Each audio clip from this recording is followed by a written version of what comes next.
जब भी हम मिडिल ईस्ट की पॉलिटिक्स के बारे में सोचते हैं ना, तो एक बहुत ही अजीब सी तस्वीर सामने आती है। देखिए, एक तरफ है इजराइल, अमेरिका का सबसे पक्का, सबसे मजबूत दोस्त। और फिर दूसरी तरफ है ईरान, जो अमेरिका और इजराइल दोनों का ही खुलकर विरोध करता है। लेकिन क्या ये दुश्मनी हमेशा से ऐसी ही थी, या फिर इतिहास में कुछ ऐसा हुआ जिसने इन दोनों देशों को एक दूसरे का सबसे बड़ा दुश्मन बना दिया? आइए इसी छिपे हुए इतिहास की परतों को खोलते हैं। आज जो टकराव हम देखते हैं ना, उसके पीछे एक हैरान कर देने वाला अतीत है।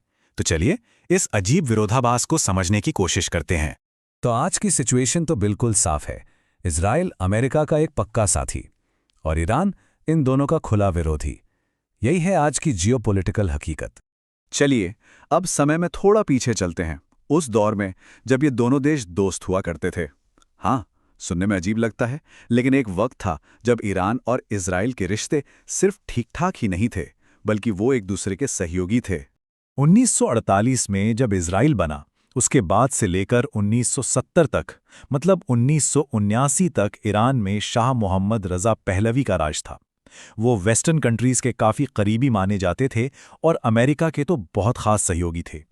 और इसी दौर में ईरान और इजराइल के बीच एक तरह का कह सकते हैं कि गुप्त सहयोग चल रहा था।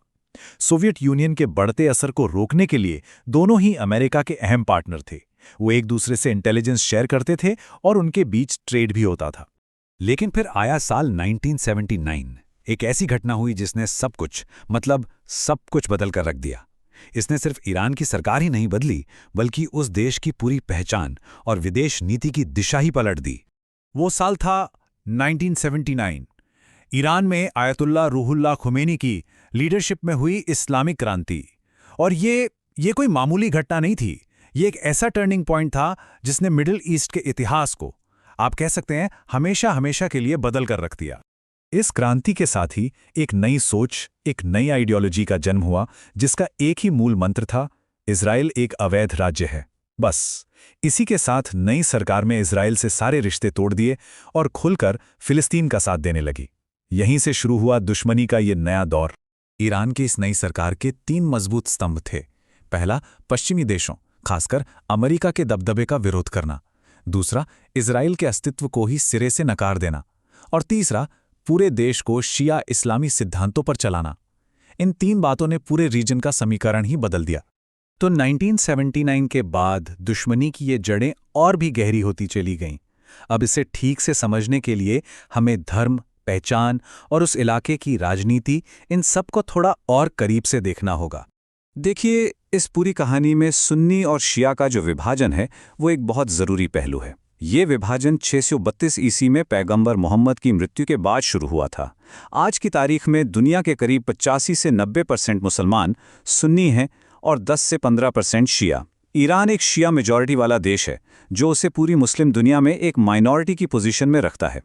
और क्योंकि ईरान की सरकार शिया विचारधारा पर ही आधारित है, वो खुद को पूरी दुनिया के शिया समुदायों का एक तरह से गार्डियन या रक्षक मानता है।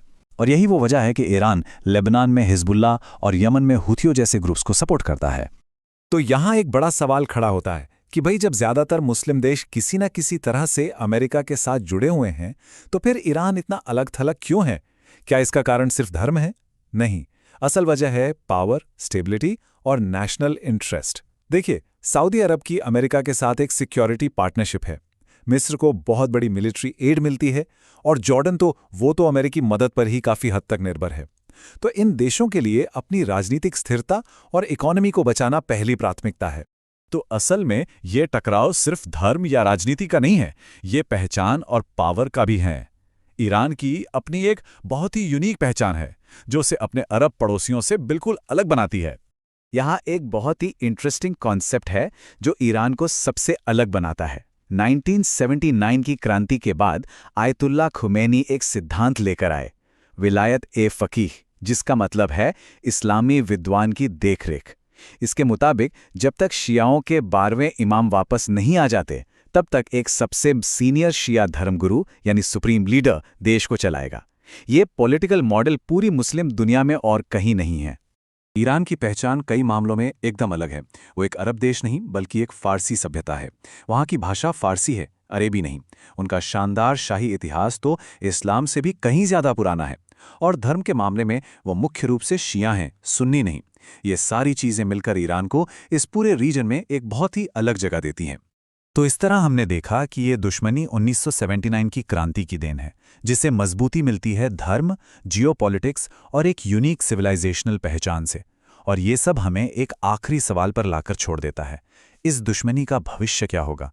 इसे धर्म तय करेगा, राजनीति या फिर पहचान? इसका जवाब तो शायद आने वाला वक्त ही देगा।